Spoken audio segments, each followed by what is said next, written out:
Hi అండి. మరొక టెక్నిక్తో ఈరోజు మీ ముందుకు వచ్చేసాను. ఈరోజు నేను చెప్పబోయే అంశం ఎమోషనల్ బ్యాలెన్స్లో మనం ఒక విషయాన్ని బాధ నుంచి బయటికి ఎలా రావాలో ఒక చిన్న టెక్నిక్తో చూద్దాం. మనల్ని ఎవరైనా మాటలతో ఇబ్బంది పెట్టారంటే వాళ్ళు బయట వ్యక్తులైనా లేదా ఆఫీస్లో వ్యక్తులైనా మనం వాటి నుంచి బయటకు వచ్చేస్తాం. ఒకవేళ ఆఫీస్లో మరీ ఇబ్బందిగా ఉంటే ఆ ఉద్యోగం మానేసి వేరే ఉద్యోగంలో జాయిన్ అవుతాము. కానీ అదే ఫ్యామిలీ మెంబర్స్ అయితే వాళ్ళని ప్రతిరోజు చూస్తూ ఉంటాము. వాళ్ళన్న మాటలు మనల్ని పదే పదే గుర్తు చేసుకుంటూ ఉంటాము. మనల్ని బాధపడుతూ ఉంటాయి. ఎలా మరి ఈ జర్నీని కంటిన్యూ చేయాలి? చాలా ఇబ్బందికరమైన అంశం కదా. మనం బాధపడటం అనేది సహజమే. ఎందుకంటే మనం ఇబ్బంది పడ్డాం కాబట్టి మనకి బాధ అనేది ఉంటుంది.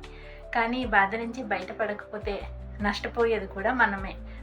ఫిజికల్గా, ఎమోషనల్గా మనమే డౌన్ అయిపోతాం. దానివల్ల చాలా ఇబ్బందులు వస్తూ ఉంటాయి. ఈ చిరాకులో ఫ్యామిలీలో కూడా ఇబ్బందులు వస్తుంటాయి. అన్నిటిలోనూ ఇబ్బందులు వస్తాయి. కానీ ఈ ఇబ్బంది నుంచి బయటపడాలి అంటే మనం ఎలా అయినా సరే ఈ విషయాన్ని మర్చిపోయి ముందుకు వెళ్ళాలి. మరి అయినా మన మనసులో ఇబ్బంది అనేది ఉంటుంది కాబట్టి దానిని మనం సర్ది చెప్పుకోవాలి. ఎలా అంటే ఒక చిన్న బాబు అబ్బాయికి ఏం తెలియదు. ఏదైనా మాట అంటే మనం సీరియస్గా తీసుకోం కదా. వాళ్ళు ఏమన్నా సరే వాళ్ళు ఏదో వింటారు. మన దగ్గర మళ్ళీ అవే మాట్లాడుతుంటారు. బాబు కదా అని చెప్పి మనం ఆ విషయాల్ని పక్కకి నెట్టేస్తాం. అలా అని కూడా అనుకోవచ్చు.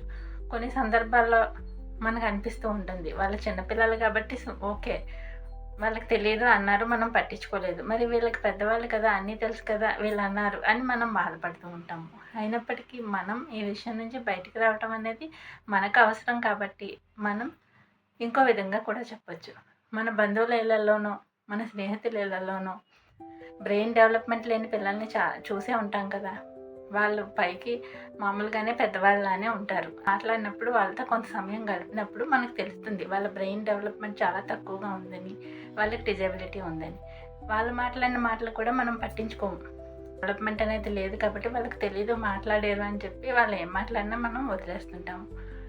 అలాగే వీళ్ళని కూడా వదిలేయాలి. మళ్ళీ ఇక్కడ ఒక ప్రశ్న ఎదురవుతుంది. వీళ్ళకి అన్నీ తెలుసు కదా, వాళ్ళంటే సరిగ్గా మానసికంగా ఎదుగుదల లేదు కాబట్టి అలా మాట్లాడారు. మరి వీళ్ళ మాటల్ని ఎలా తీసుకోవడం అని మనకు అనిపిస్తుంది. వీళ్ళకి కూడా డిజబిలిటీ ఉందండి.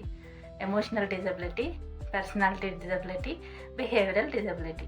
వీళ్ళు ఈ విషయంలో వెనకబడే ఉన్నారు. అందుకే కదా మాటలని ఎదుటి వ్యక్తిని బాధపెడుతూ ఉంటారు. సో ఆ విషయాన్ని మనం ఆలోచించగలిగితే అవును వీళ్ళకి కూడా డిజబిలిటీ ఉంది, పూర్తిగా ఆలోచించి వీళ్ళు మంచిగా మాట్లాడలేరు అనే విషయం మనం సర్ది చెప్పుకోవడం ద్వారా ఆ బాధ నుంచి బయటికి రాగలుగుతాము.